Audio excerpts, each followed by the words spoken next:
bisa di pelosok itu bisa ada. Pempek capli ini kecil, enak ini. Mereka mau makan lebih dari satu, artinya enak. Kalau kita dengan bentuk yang besar, mungkin makan bebek tadi kenyang. Artinya ini enak atau enggak. Jadi kalau dengan ukuran sekarang ini, untuk saat ini sudah untuk rasa dan ucapan orang, capling itu pas di lidahnya.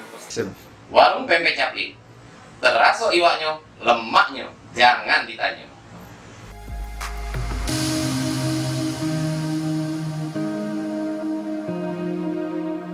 Warung pempek capling, Terasa iwaknya.